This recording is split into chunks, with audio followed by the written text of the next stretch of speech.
It's difficult to give an exact number of caves in the Grand Canyon as new caves are still being discovered and the number is constantly changing. However, it's estimated that there are over 1,000 known caves within the Grand Canyon National Park boundaries. These caves vary in size and shape, and many of them are not accessible to the public due to safety concerns or to protect the delicate cave ecosystems.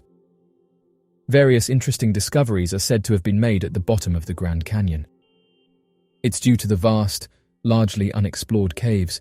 There's been whispers that the area is holding many secrets, with one of the lesser-known ones being that the area may have once been the home of an underground ancient civilization, with those who explored the area saying that artifacts were found and that they belonged to the ancient Egyptians. This interesting story starts in 1909 when an explorer by the name of G.E. Kincaid found a variety of strange artifacts while exploring the Grand Canyon. He was sent there by the Smithsonian Institution, saying that he was told to explore the large caverns that were covered by a large entrance that was almost inaccessible. The team was led by Smithsonian anthropologist S.A. Jordan, but it was Kincaid who had allegedly made the discovery. The team reported that once inside, they found that the caves were in the shape of a wheel, saying that once they made their way inside the caverns, they found various artifacts, including copper artifacts and statues. The team also reported that the area was so big that it could have been inhabited by up to 50,000 people, noting that it was easily big enough to hold an ancient civilization. Although people living underground sounds like something from a movie, Derinkuyu is an underground city that was inhabited by people during the 8th to 7th century BC. Officials said the following about the discovery. Once the team started to look closely at the artifact, they noticed that they didn't match anything in their records and didn't match anything that had been found in the region, most notably those of the Native Americans. These artifacts more closely resembled those that were coming out of Egypt. The big question was, how did these ancient artifacts end up in a deep cavern within the Grand Canyon? And was there an ancient Egyptian civilization that had somehow made their way here? End quote. The Smithsonian later came forward and said that the team that had been sent down into the Grand Canyon didn't find anything, and that they have no proof that anything had been found.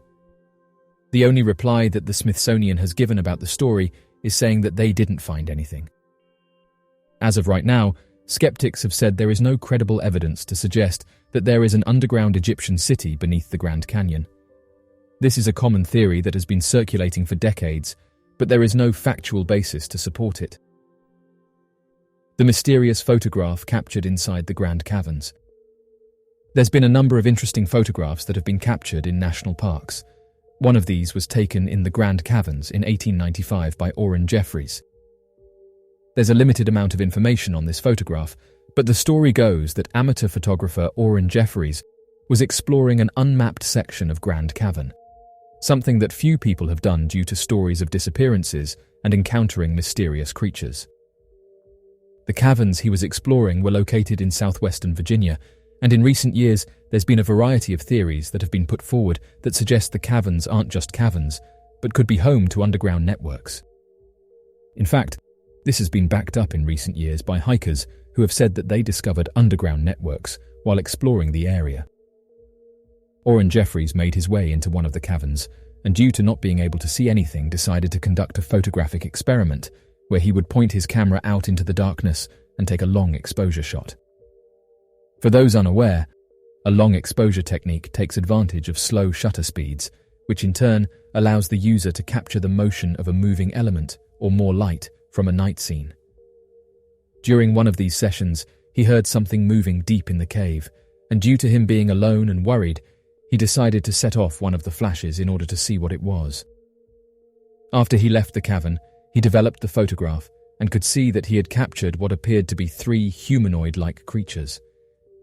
He then approached the local newspaper and told them that 3 humanoids could be seen looking in his direction, and that after the photograph was taken, he ran out of the cavern as fast as he could.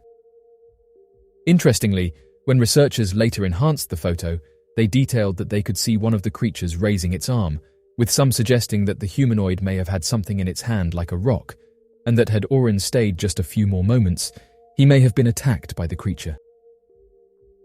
The mysterious disappearance of Adam Clayton Lyle Jones at the Grand Canyon. Though the investigative services branch of the law enforcement generally try to solve cases as efficiently and quickly as possible, this sadly is not always the case, and most often than not, cases tend to grow cold for months or years afterwards. These cases are not closed and remain open and may become active should new evidence surface. Kathy Cupper, one of the spokespeople for the investigative services branch, said the following: "It's always there on the table. Sometimes a tip will come in, or someone will hear something, and it will go active again." End quote.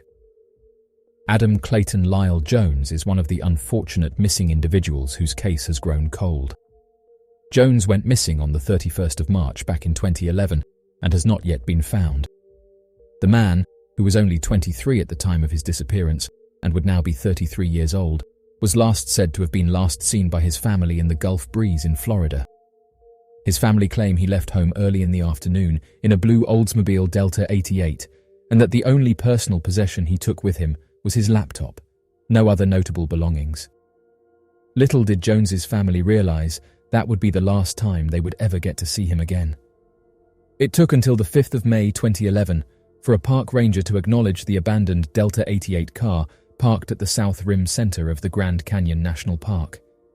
At the time, Jones had not yet been reported as a missing person and therefore not initially considered as a victim. The park ranger managed to contact Jones's parents about the abandoned car, who then proceeded to file the missing persons report to the police. Contents found within the car included an itinerary of various routes of California cities and places in Denver, Colorado. Surprisingly, there was not a mobile phone in the car, as Jones did not have his phone on him when he went missing. To this day, investigators have no idea whether he was lost or injured in the wilderness, or if something else, far more morbid, might have happened. Furthermore, there is no actual evidence that he even entered the Grand Canyon Park, no photographic or witness proof that he was there, apart from the car parked in the car park. With so little to go off, investigators have had a difficult time finding any clues to Adam Jones' whereabouts. So, what do you make of these Grand Canyon discoveries and mysteries? Be sure to leave your questions and answers in the comments section below and help us to grow this community while working to solve these unexplained mysteries. Thank you for watching, and don't forget to subscribe for more videos.